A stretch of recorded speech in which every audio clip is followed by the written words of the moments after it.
कल शनिवार को Indian medical association, Delhi medical association ने हड़ताल का ऐलान किया है। यानी कि शनिवार सुबह 6 बजे से लेकर रविवार सुबह 6 बजे तक 24 घंटे की हड़ताल है डॉक्टरों की।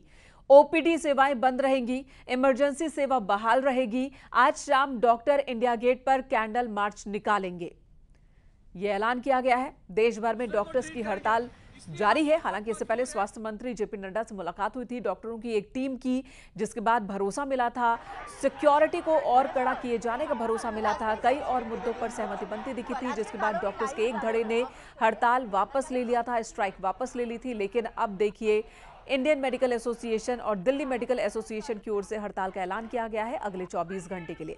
शनिवार सुबह 6 बजे से रविवार सुबह 6 बजे तक ओपीडी बंद कर यह हड़ताल करेंगे, कैंडल मार्च भी निकालेंगे। कानपुर, ग्रेटर नोएडा, अंबेडकर नगर की ये तस्वीरें दिखा रहे हैं। डॉक्टर्स के बीच जो गुस्सा है वो फिलहाल शांत होता नहीं दिख रहा है। कोलकाता में जो कुछ भी हुआ एक महिला डॉक्टर के साथ, उसके बाद ये तमाम डॉक्टर्स सिक्योरिटी की मांग कर रहे हैं। इनका कहना है कि डॉक्टर्स बिल्कुल सिक्योर नहीं है और जब हॉस्पिटल के अंदर भी वो सुरक्षित नहीं है तो फिर वो कहां सुरक्षित होंगे। तो कोलकाता में डॉक्टर की रेप के बाद हत्या हुई और इस मसले पर देश भर में डॉक्टर्स नाराज हैं, उनकी नाराजगी दिख रही है। यूपी में भी जगह जगह पर डॉक्टर्स प्रदर्शन कर रहे हैं। ये 3 तस्वीरें आप देख रहे हैं कानपुर, ग्रेटर नोएडा और अंबेडकर नगर की। कानपुर, ग्रेटर नोएडा, अंबेडकर नगर, जहां पर कानपुर की बात की जाए तो जीएसवीएम मेडिकल कॉलेज के जूनियर डॉक्टर्स सपोर्ट में उतर आए हैं हड़ताली डॉक्टरों के।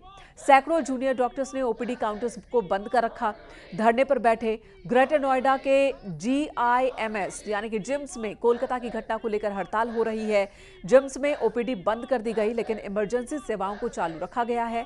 सैकड़ों की संख्या में नर्सिंग स्टाफ ने नो सेफ्टी नो ड्यूटी के नारे लगाए।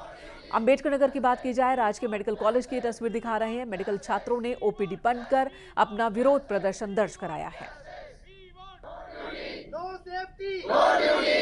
साथी रिपोर्टर के साथ हुई दुष्कर्म और हत्या की घटना के बाद से डॉक्टर्स का गुस्सा चरम पर। आप देख सकते हैं न्यूज़ 18 ग्राउंड जीरो पे यहाँ मेडिकल कॉलेज के डॉक्टर्स हड़ताल पर। इनका कहना है कि हम सुरक्षित नहीं है, हम सेवाएं कैसे दें। और ऐसे में काली पट्टी बांधकर हाथ पर आज जहां एक और रजिस्ट्रेशन ठप करा दिया, जहां 3,500 से ज्यादा मरीज रोज ओपीडी में आते हैं। ऐसे में डॉक्टर्स अग्रसित है। मैम, हड़ताल कब तक? कुछ नहीं कह सकते, हम बस डॉक्टरों की सपोर्ट में खड़े हैं। जो दर्दनाक घटना हुई है हम उसका बहुत ही उससे विरोध कर रहे हैं। हमारी लड़ाई किसी से भी नहीं है, हमारी बस एक ही मांग है, जो ये दर्दनाक घटना हुई है इंसाफ मिलना चाहिए। और अगर हम अपने कार्यस्थल पर सुरक्षित नहीं हैं तो इसका मतलब ये है कि ये बहुत ही ऐसा समय है कि सोचा जाए कि लड़कियां अब दोबारा घर पे तो नहीं बैठ सकती हैं। अगर आप ये बोलो कि लोग बोलते समाज के ठेकेदार की छोटे कपड़े पहन के निकल गई या शाम को निकल गई, देर से निकल गई, तब उसके साथ ऐसा हुआ।